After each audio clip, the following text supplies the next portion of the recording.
Disney World y también LAM, por ejemplo, esas emisiones del mercado voluntaria producto de la conservación de los bosques en Tambopata. Por lo tanto, hoy lo que más se atransa en términos de bonos del mercado voluntario son las asociadas a servicios forestales y uso del suelo. En segundo lugar, están las energías renovables. Ustedes pueden ver ahí que el 45% de esas reducciones ha generado 126 millones de dólares y el 31% que corresponde a las energías renovables, 46 millones de dólares. Es decir, se paga más por los servicios forestales. Ahora vean ustedes que las mejoras tecnológicas domésticas, donde básicamente hay una enorme contribución de la eficiencia energética, por el 11% de ese mercado se han pagado 56 millones de dólares. O sea, hay una distinción. Se paga más por el tipo de tecnología de los bonos de carbono. La eficiencia energética, el 6% ha generado 28 millones de dólares. Si ustedes ven ahí, no hay ningún proyecto de transporte. ¿Y por qué no hay ningún proyecto de transporte? Porque no hay oferta de reducciones de emisiones del sector transporte. Porque es de suyo complejo calcular las reducciones de emisiones y certificarlas en el sector transporte.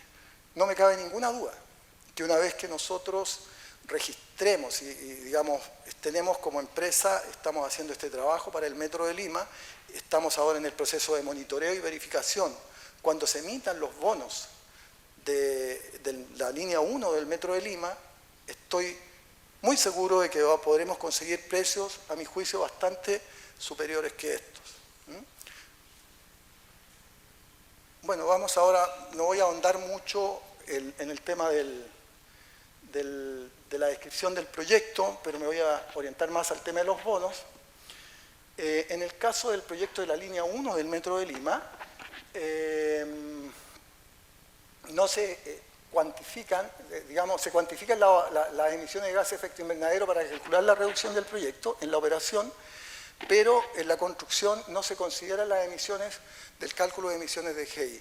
En realidad lo que nosotros, las emisiones asociadas a la construcción no están incluidas y no son parte del proyecto. Nos referimos básicamente a la reducción de emisiones producto de la operación del proyecto Metro de Lima.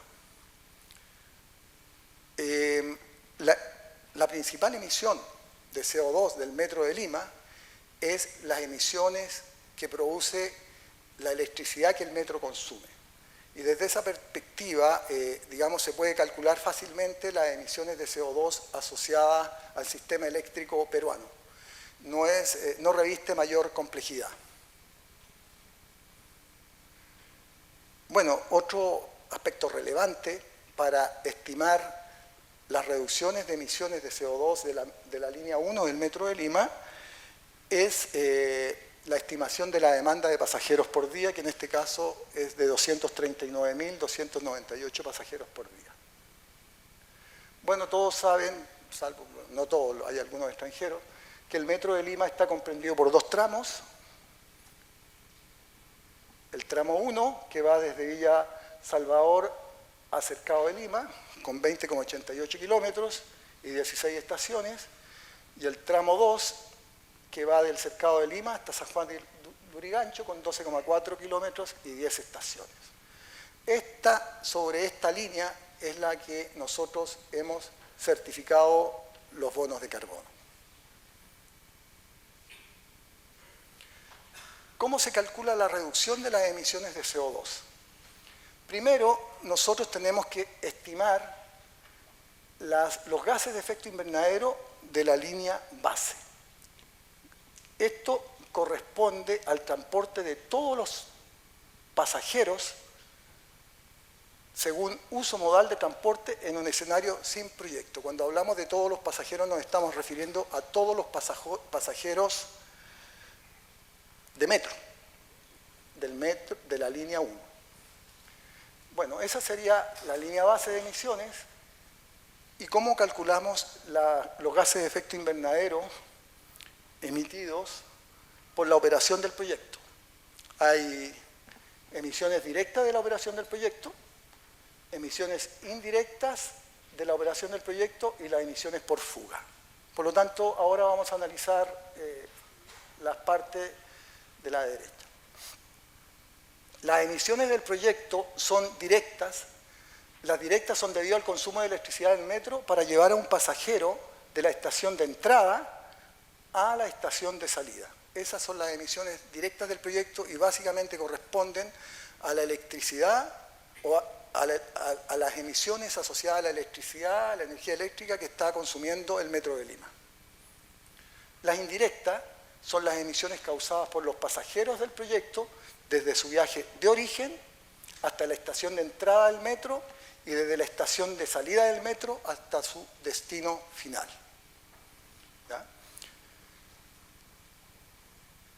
¿Cómo, por lo tanto, a partir de eso, estimando las emisiones de la línea base, ya, año a año, y estimando las emisiones generadas por el metro, se calcula las reducciones de emisiones de CO2. Es decir, en la línea base, nosotros, para explicarlo en simple, todos los pasajeros que utilizan el metro, les vamos a preguntar cuál era el sistema de transporte que ellos utilizaban antes de utilizar el metro. De esa forma, nosotros podemos calcular las emisiones de CO2 asociadas a cada pasajero. Y después les vamos a preguntar con el metro cuál es el modo de transporte que utilizan desde su origen hasta llegar a una estación de metro y cuál es el medio de transporte que usan desde la estación de salida hasta su destino final. Y las emisiones asociadas al propio metro. Entonces, en la columna por ejemplo, en el 2015, los 246.000 pasajeros que van a ser transportados por el metro emitirían 140.328 toneladas de CO2 equivalente sin metro y emiten 58.316 toneladas de CO2 equivalente con metro. Por lo tanto, de esa forma nosotros estimamos las reducciones de CO2. Y esto hemos registrado el proyecto para que pueda vender sus bonos de carbono durante 10 años.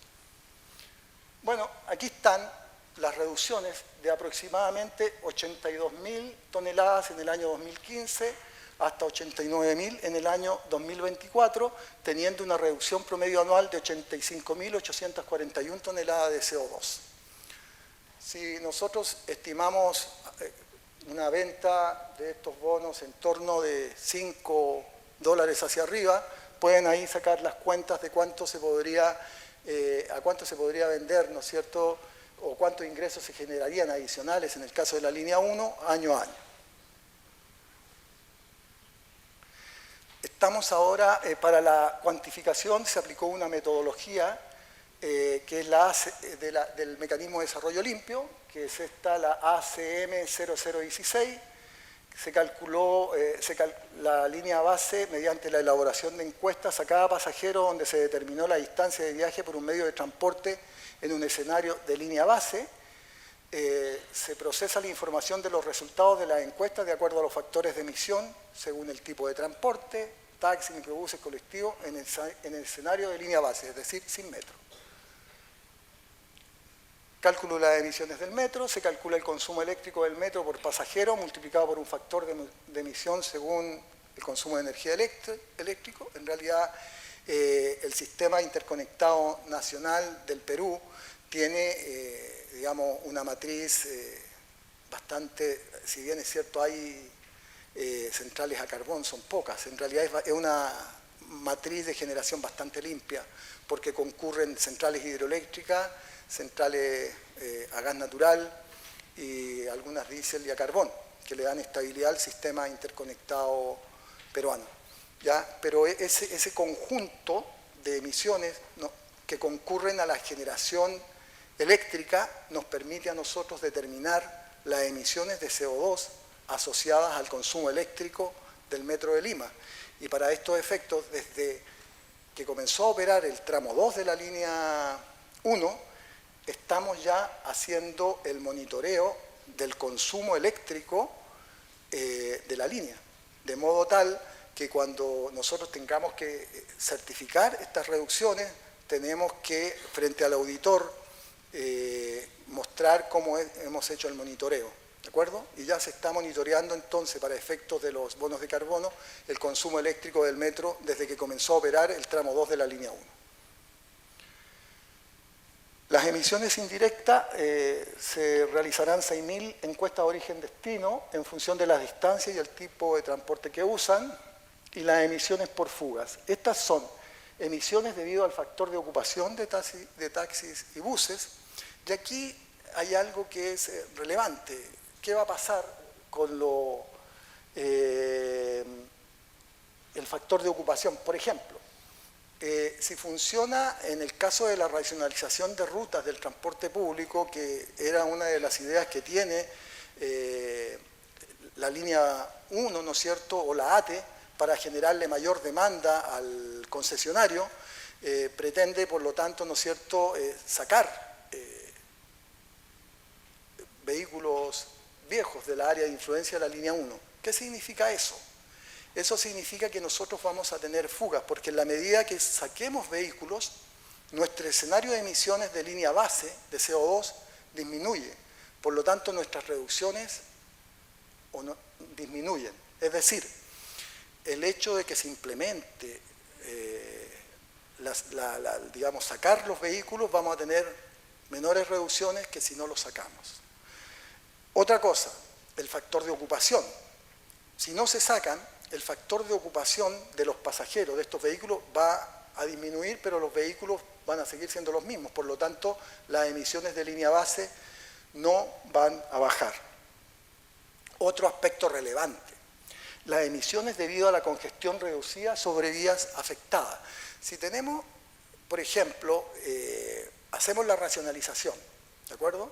Al hacer la racionalización en el área de influencia de la línea, vamos a tener un transporte más fluido, vamos a aumentar la velocidad media de circulación, y eso va a dar lugar, si se concibe desde el punto de vista energético, que vamos a tener un transporte más eficiente desde el punto de vista de la eficiencia energética. Es decir, cuando aumentamos la velocidad promedio y generamos condiciones de mayor fluidez, disminuyen las emisiones de gases de efecto invernadero y también disminuyen los contaminantes locales. Por lo tanto, si nosotros suponemos que en el metro, en la línea 1, al brindar una mejor calidad de transporte, vamos a conseguir tal vez que muchos pasajeros que hoy utilizan transporte privado se pasen, ¿no es cierto?, al transporte público, al transporte del metro, y de esa manera podríamos contribuir a mejorar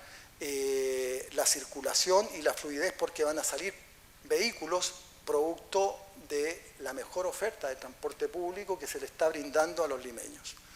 De modo que todos estos factores también tenemos que medirlos para ver cómo se va a comportar en el tiempo, cómo se van a comportar estas fugas en el tiempo. Bueno, el proyecto aplica un periodo de acreditación de 10 años, empezando el 1 de enero del 2015. La buena noticia es que nosotros hemos empezado en agosto, el 1 de agosto del 2014. Es decir, vamos a considerar dentro de las reducciones este parcial segundo semestre del 2014. Y van hasta el 31 de diciembre del 2024. Se realizará monitoreo a lo largo de la duración del proyecto con el fin de comprobar la reducción de los gases de efecto invernadero, y se medirán algunos criterios como consumo de electricidad para la tracción de los trenes, número de pasajeros transportados por el proyecto en el año 1 y el año 4, se tienen que hacer encuestas, tanto para el uso de pasajeros del metro como de origen-destino. Conclusiones. El metro de la línea de Lima, referido a la línea 1, tendrá una reducción promedio de 85.841 toneladas de CO2 anuales. La reducción de emisiones de GI del metro de Lima plasma los beneficios que trae a la sociedad e incentiva la inversión en sistemas de transportes masivos que sean eficientes. Y estamos hablando de un ingreso adicional que no contaba la ATE, pero no estamos considerando, y vuelvo a repetirlo, las reducciones de los contaminantes locales, que a mi entender son muy superiores en valor económico que lo que vamos a obtener por la venta de los bonos. Nosotros podemos cuantificar por esta misma metodología la reducción de material particulado, óxidos de nitrógeno, dióxido de azufre, y hay metodologías que permiten cuantificar el impacto económico que tiene sobre la salud de las personas y por ende sobre la presión del sistema de salud, y esa es una ganancia neta para el Estado. Yo creo que eso es muy relevante para el metro y debiera ser calculado. Bueno, se pueden estimar muchos otros beneficios a partir de la reducción de gases de efecto invernadero, por ejemplo, lo que contaba, reducción de contaminantes criterios y su impacto en la salud pública. Bueno, eso es. Muchísimas gracias.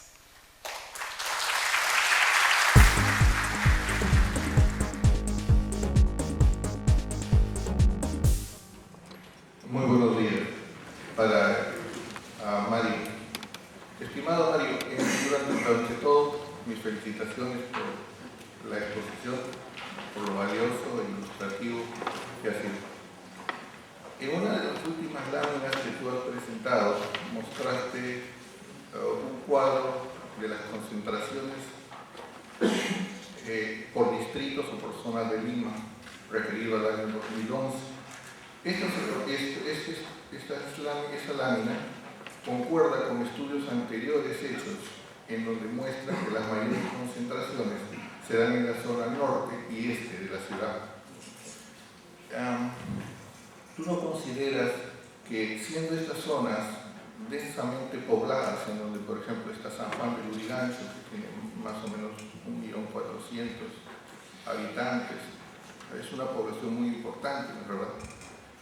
Deberían haber políticas de prevención o de mitigación en donde se anticipen las consecuencias que esto va a pasar en esa zona importante de Lima.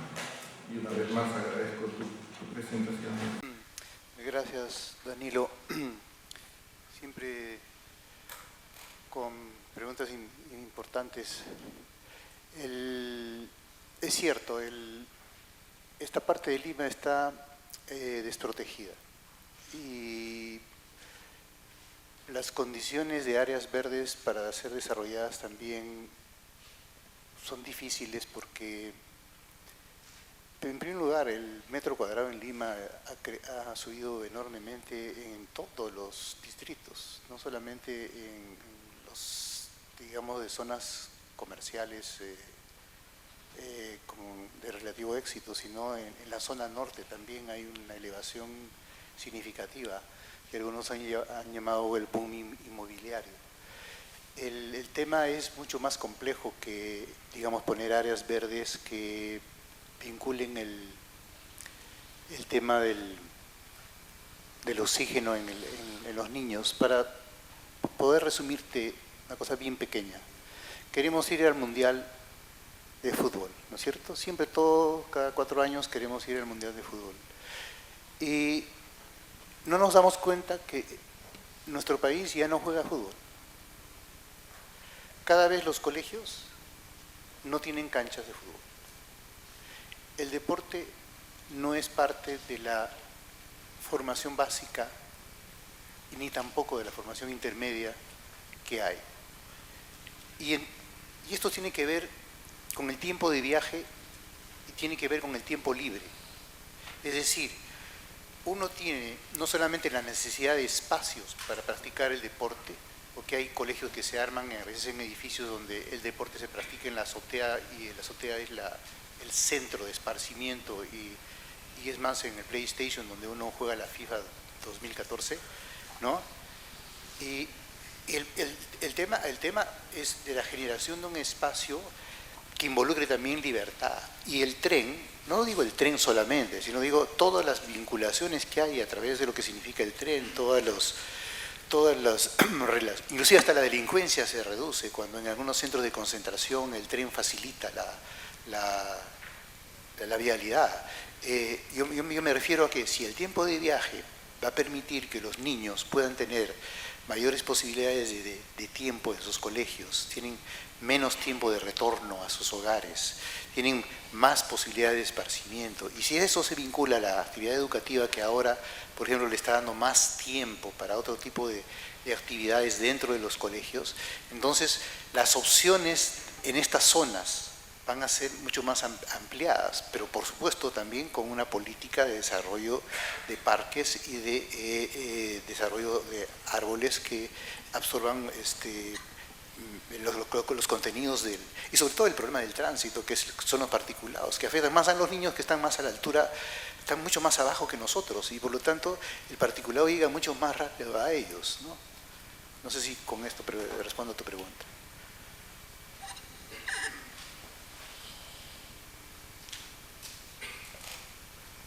Muy buenos días a los dos, los felicito por la excelente ponencia y la experiencia que nos brinda. Quisiera preguntar al ingeniero José Zárate, mencionó que el gas esquinzo se está usando mucho en Argentina, Brasil y en México, pero mi consulta es ¿por qué no tenemos en el Perú? ¿Y qué es necesario para obtenerlo y poderlo usar también? Muchas gracias. Sí, a José le has atribuido la información. Y en realidad el tema es de los yacimientos existentes, es decir, el gas esquisto empieza a usarse en Estados Unidos a partir del año 72, se le llama también fracking porque al introducirse